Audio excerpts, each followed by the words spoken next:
Hello everyone, this is the last segment from the topic Pharmaceutical Code of Ethics. So we will discuss in this ethics for pharmacist in relation to medical and his profession. So after watching this video, you will be able to know code of pharmaceutical ethics for pharmacist in relation to medical and his profession. Now let's see what is the code of ethics for pharmacist in relation to medical profession. Then we will see for his profession. So the first segment is the limitation of professional activity. So pharmacist is a professional person, healthcare provider. Physician is healthcare provider who is the key element in the healthcare provider. So we must follow our professional restrictions and limitations. So pharmacist under no circumstances should practice medicine, that is diagnosing disease and prescribing medicines. However, in case of accidents or emergencies, he may give first aid services. So pharmacist का काम है सिर्फ दवाइयाँ बनाना और patient को counselling करके उसके हाथ हैंड ओवर करना, उसके हाथ सौंपाना या निभाना. फिजिशियन का काम है डायग्नोसिस करना और प्रिस्क्राइब करना. सो ये दोनों जो रिस्पॉन्सिबिलिटीज़ है एक दूसरे की वो मिक्स नहीं होनी चाहिए या क्रॉस इम्प्लीमेंटेशन नहीं होना चाहिए. फार्मासिस्ट का काम है वही जो बनाना और बेचना और फिजिशियन का काम है डायग्नोस करना और प्रिस्क्राइब करना. सो किसी भी हाल में under no circumstances pharmacist should practise the medicine. Pharmacist को डायग्नोस भी नहीं करना है और दवाइयाँ लिखनी भी नहीं है, सिर्फ दवाइयाँ प्रिस्क्रिप्शन आने के बाद पेशेंट को देनी है. सो अगर कोई एक्सीडेंटल या इमरजेंसी कंडीशन हो तो फार्मासिस्ट फर्स्ट एड सर्विस दे सकते हैं. Pharmacist should not recommend any particular medical practitioner unless specially asked for. ये पॉइंट हमने वाइल हैंडलिंग प्रिस्क्रिप्शन भी देखा है कि किसी भी एक मेडिकल प्रैक्टिशनर की हमें तरफदारी नहीं करनी है या फिर उसका नाम हमें बड़ा नहीं करना है कि अगर आपको पूछा नहीं जाए तो आपको किसी का भी नाम या किसी के भी रिकमेंडेशन नहीं करनी है. सेकेंड सेगमेंट है क्लैंडेस्टाइन अरेंजमेंट. इसके ऊपर एग्जाम में क्वेश्चन पूछा जाता है what is clandestine arrangement. So the image indicating what is clandestine arrangement, it is the agreement, the secret agreement behind or under the table. So the agreement may be in the form of offer, gift, prize, money, foreign tour, etc. etc. So pharmacist should never enter into secret agreement. ऐसे कोई भी गुप्त करार हो या settlement हो उसमें हमें नहीं इन्वॉल्व होना है. विद द मेडिकल प्रैक्टिशनर, किससे? मेडिकल प्रैक्टिशनर से या फिजिशियन या डेंटिस्ट या वेटरनरी सर्जन के साथ हमें ऐसा कोई भी गुप्त करार पत्र नहीं करना है. टू ऑफर देम कमीशन और gift bye recommending his dispensary और drug store.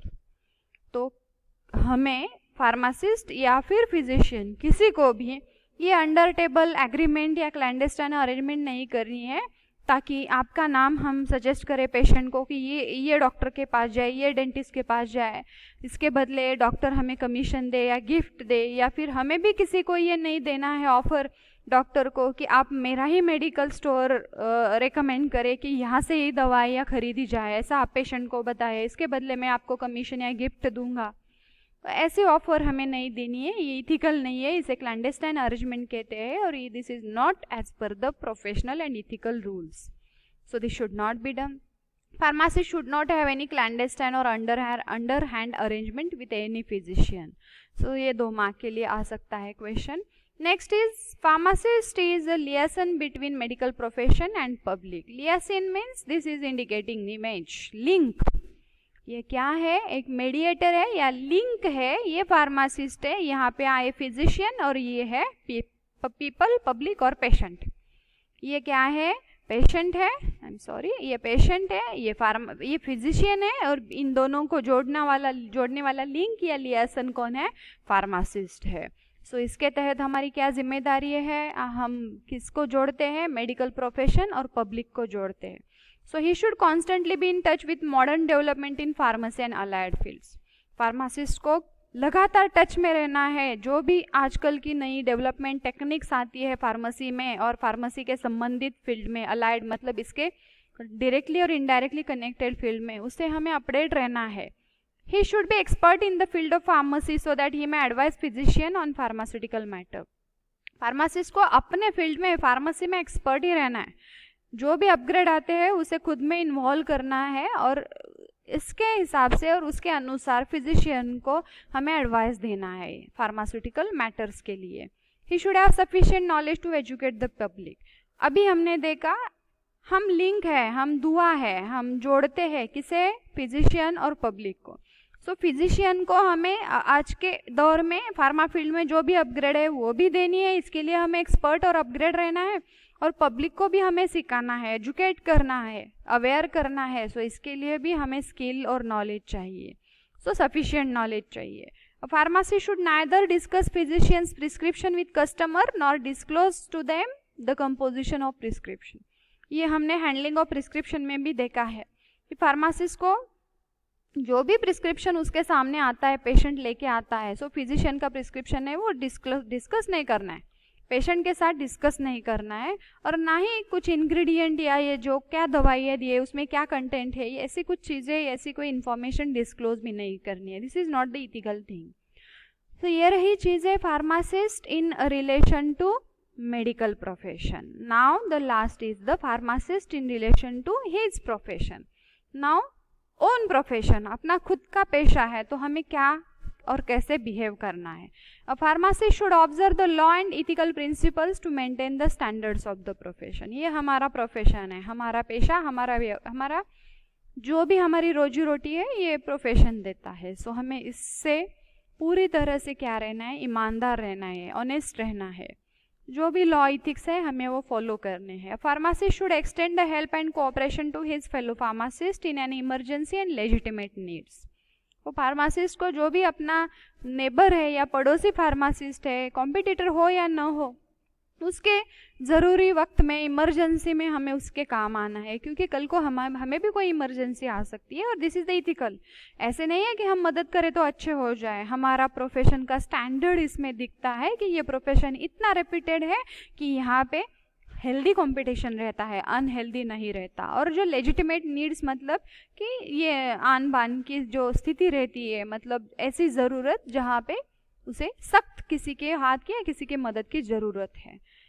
A pharmacist should try to weed out the undesirable, corrupt or dishonest conduct of the member of his profession, maintaining its status in society. So pharmacist को क्या करना चाहिए, क्या प्रयास करना चाहिए? To weed out the undesirable, corrupt. Undesirable मतलब कि न चाहते हुए.